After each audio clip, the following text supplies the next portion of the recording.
What's up YouTube, this is Tubedigga.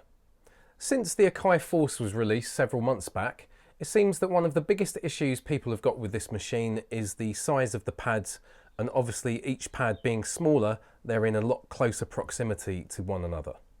So these issues have mostly come from people who are finger drummers, or just people that have found that whilst in use they're triggering pads that they don't want to trigger, again because of how close they are and the size of them. So I noticed this myself, so I do empathise. After a few weeks I've become a lot more accurate with this because you're just forced to, no pun intended. So although there's a lot more room for error initially, after a few weeks it just becomes a muscle memory and practice thing. This workaround will hopefully show you how you can emulate the 16 pads of an MPC with the 64 pads of the Akai Force. Now, the only caveat to this is the fact that you are reducing the amount of content that's in front of you. So this is one of the biggest selling points for me for this machine, is having this massive array of sounds all at your fingertips. I love having 64 pads here, so I'm focusing on that positive rather than the negative of the size of the pads. But again, I do empathise with anyone that has a problem with this, particularly people that have got thicker fingers. So as you can see, I've got quite long fingers. They're not particularly thin, but they're quite long fingers, suitable for keyboards. So I don't really have an issue with this myself, although like I said, in the first couple of weeks I did find occasionally that I was triggering a pad that I didn't want to. But anyway, let's take a look at the workaround for this.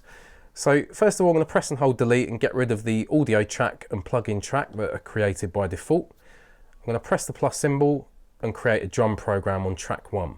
Next thing I'm going to do is double tap the program or the track, and I'm going to disengage pads follow track color. Now we can edit the pad colors. So initially I'm just going to change empty pads dim to off. So if I turn my data wheel anti-clockwise, I can just switch any pads that don't have a sample loaded onto them completely off, which is all pads. Let's go to notes mode and you can see that we haven't got any samples loaded. This one looks like we do just because of the track light underneath. Let's now go to load. I'm going to choose samples in the filter, and I'm going to choose the quick search function and just choose kick. It doesn't matter what kick, this is just literally to show you how you can set these pads up. So I'm just going to load that onto pad 1. I'm now going to go to pad 3 and I'm going to go to quick search again. Now I like to have my snare as the next pad, on the next pad should I say. So again, let's just choose any old snare. So next I'm going to go to pad B1, which is this pad here, and I'm going to choose from the quick search a hi-hat. So let's just choose a simple closed hi-hat, and on pad B3 I'm going to choose an open hi-hat. It doesn't really matter what the sound is, to be honest. So now we've got 4 basic sounds which are the fundamentals of a basic drum beat. So let's press and hold edit and now go back to the program editor. Let's choose pad A01. Now what we need to do is go to the master tab and take a look at this option here, simultaneous play. If you're new to the Akai format, if you've not used an MPC before, simultaneous play allows you to trigger a pad or pads and trigger other pads. So we get an option to choose 4 additional pads that can be triggered by one pad. So because we've got our sample on pad 1, we don't want to choose simultaneous play for that pad. We want to choose the pad next to it, the pad above that, and the pad next to that pad. So it's every 3 pads that are surrounding the pads that have got a sample loaded onto them.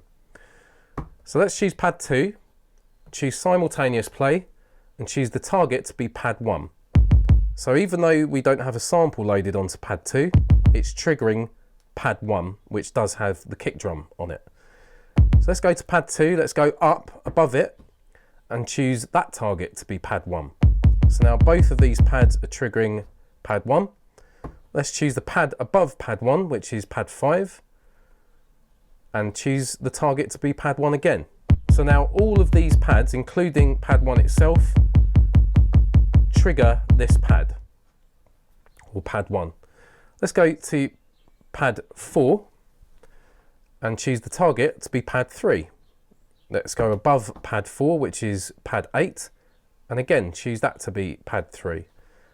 And let's choose the pad above pad 3, which is pad 7, and the target to be pad 3. So all of these pads will trigger our snare sample. And let's just move across so you can hopefully see what I'm doing now. We've chosen pad B2 and we want that to be B1. We want pad B6 to also trigger pad B1.